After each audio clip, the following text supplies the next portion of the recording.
Hello and welcome again. My name is Munsef and I'm a linguist and I do videos for my students and also for people out there who want to learn languages. As a linguist, I speak 5 languages, and when I say that I speak 5 languages, this means that I'm fully capable of holding a conversation using this language.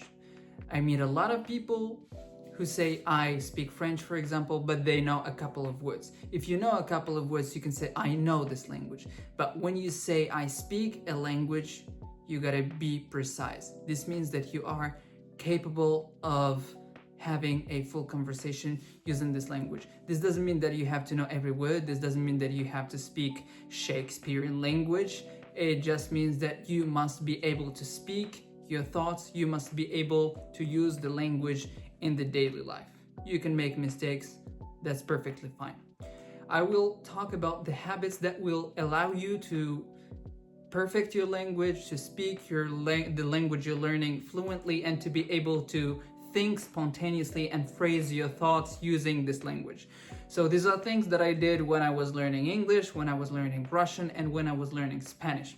French and Arabic are my native languages, and I'm still learning them up to today because these are, in every language, you cannot know all the words. So every language that you speak, you keep learning every single day. So learning a language does not stop.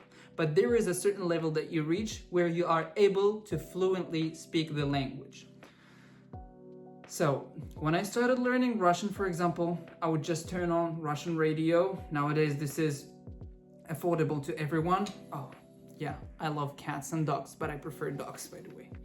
Cats sometimes could be very annoying. Dogs as well. Sorry for the interruption. This is Zvezdочка. Her name is Zvezdочка, and in Russian it means little star. Yeah, diminutive. So звезда means star, but Zvezdочка is the diminutive, which is little star. In English, we don't have that. In Spanish, we say estrella, and diminutive is estrellita. In Spanish, we find diminutive forms so much more often than English, for example. Diminutive, it's a form of making something sound cute by making it sound smaller. So I would just listen to the radio when I'm learning the language, although I don't understand. So this creates a sort of discomfort for me. So the point here is simulating the conditions that a little child has when he is still young and he doesn't understand what's going on around him or her, and he wants to speak his needs to the world. So he does not have other options except learning the language. So the first years of a child are really difficult because he is really not able to speak, but he has to learn. That's exactly what you need to do if you want to learn a language, is listen to that language. So what would happen naturally is when you listen to a language that you don't understand, your brain does not accept that, and it creates a complete discomfort to you, and your brain starts giving you signals. Sometimes it could go up to headache in order for you to switch into something that you understand more, or better, silence. Silence is good. So when you have that need, that's exactly where you need to hold on to yourself and keep listening, because your brain is always trying to dismantle and to break down the meanings of what it's hearing, and when it cannot do that because this language is not familiar to it gives you all the signals for you to switch to something else. This is automatically what happens after a couple of seconds. People hear something they don't understand, they tell me, oh no, let's switch to a language we understand. For example, when we start watching a movie in Spanish or in English, and my friend does not understand this language, he or she tells me, okay, let's switch to Russian because I understand Russian better, or to another language that they understand. But what they should do if they want to learn that language is enjoy the discomfort. There is something that I came across on the internet which is called enjoy the blur. Blur is when you don't have clear vision. Instead of trying to focus and find something that you can see clearly, you just enjoy the blur. Relax and enjoy the blur. That's exactly what you need to do when you hear something that you're not comfortable with, that you don't understand, but you feel this discomfort. You know what this gives you? This subconsciously pushes your brain to make some space out there inside to start understanding and memorizing and learning this language. So, maybe this is surprising to you, but the learning happens during sleep.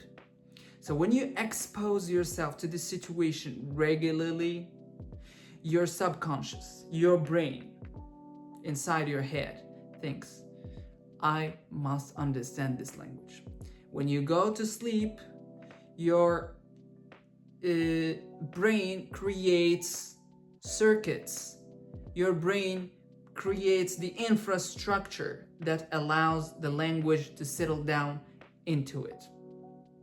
For this, you must create this discomfort and spend as much time in this situation as possible. The more you do it, the more your brain pushes itself and adapts during your sleep time and during the other times of the day.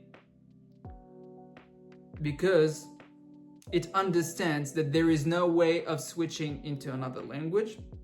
This will be even more stimulated when you live in a country that speaks the target language. By target language, I mean the language that you are willing to learn. Yeah, Russian for that matter, for example, or Arabic, or some sort of Darija from North Africa, or Amazigh, or French, you name it. When you live in a country that speaks that language and you get in contact with people on a daily basis, with people who speak that language and they do not speak your other languages, they do not speak English. Surprise, surprise, yes, in most countries people do not speak English because there is a very big misconception. Yeah, me too, before starting to travel, I thought that everyone out there speaks English. No, baby. You go to the airport and in the biggest city of any country, in Kazakhstan, in Russia, in Spain, you go into the airport and you would be surprised. People in the airport, employees of the airport, do not speak English. How does that sound to you? It is as real as it goes. Most of my international fellows that started traveling came across this situation, which is really frustrating because it does not go along with your expectations.